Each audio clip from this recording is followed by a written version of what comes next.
Torbeen aadaa waggaatti yeroo tokko kabajamuu magaalaa Shaashamanneetti guyyoota sadiif mata duree misooma aadaa keenyaa guddina turizimiif jedhuun akka naannoo Oromiyaatti kabajameera. Ayyaanicha irratti aadaan godinaalee Oromiyaa garaagaraa guluufii fardaa dabalatee sirnoonni adda addaa dhiyaateera. Saganticha irratti ministeerri aadaa fi ispoortii obbo Qajeelaa Mardaasaa walitti dhufeenya hawaasummaa fi dinagdee uummata aadaa keessatti mul'ata jedhan.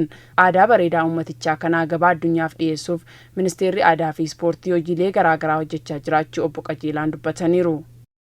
Bal'aadha. Aadaa yeroo jennu waan tokko qofa miti. Waa hedduu of keessaa qaba.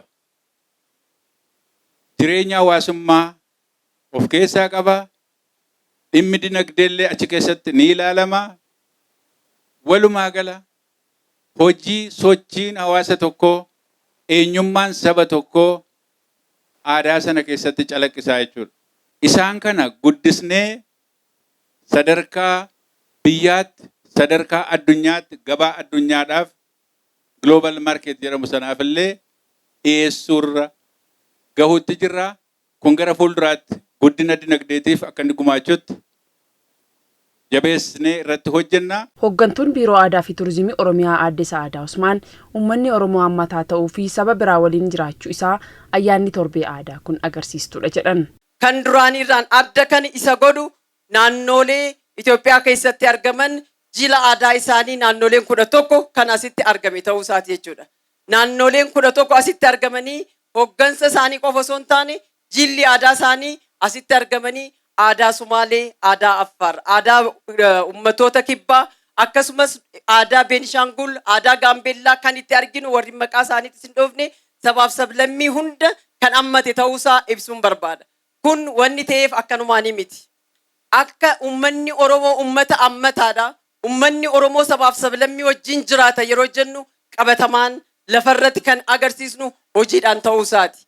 Kanaaf waliin jireenya hawaasa keenyaa, waliin jireenya sabaaf sablammii keenyaa qabatamaan kan agarsiisu waan ta'eef kanarraa barumsa guddaa kan fudhatamu jedheetiin yaada. Kantiibaan magaalaa Shaashamannee obbo Waashoo Kadir ayyaanni kun aadaalee godinaalee Oromiyaa mara mul'isuu isaatiin tokkummaa uummata Oromoo cimsuu keessatti gahee guddaa qaba jedhaniiru.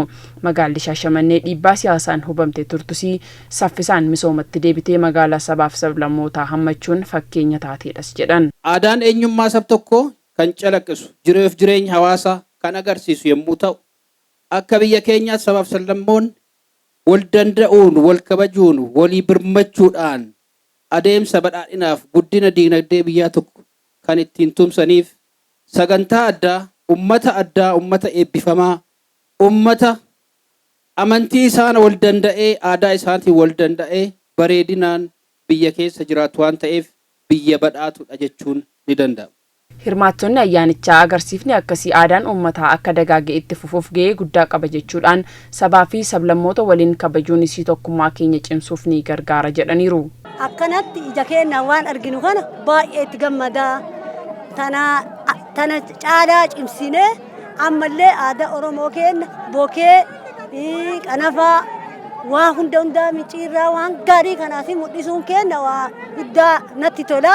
Ayyaanichi ayyaana aadaaf safuu duuba keenya eenyummaa keenya itti ilaalle waan ta'eef ayyaanichi baay'ee nama gammachiisa. Akkanatti wal jaalannee godhammannee sabaaf sablammii iyyaanee aadaa keenya bareeda kana wal malee hin bareennu wal malee hin tollu akkanatti baanee mul'isuun kun baay'ee natti tola. Sabaaf sablammiin kun walammatee akka Itoophiyaatti jiraachuun guddina biyyaatii fi tokkummaa agarsiisa waan ta'eef misooma irratti nama wal ijaaretu biyya wal ijaarrattetu abbaa biyyummaa ta'e birmadummaa ofii eeggatee jiraata. Kanaaf adda jedhee tallaalama. Kabajni torbee aadaa magaalaa Shaashamanneetti guyyoota sadiif gaggeeffamaa ture. Waldorgommii hawwisoo godinaalee Oromiyaa gidduutti gaggeeffameen guyyaa har'aa goolabameera.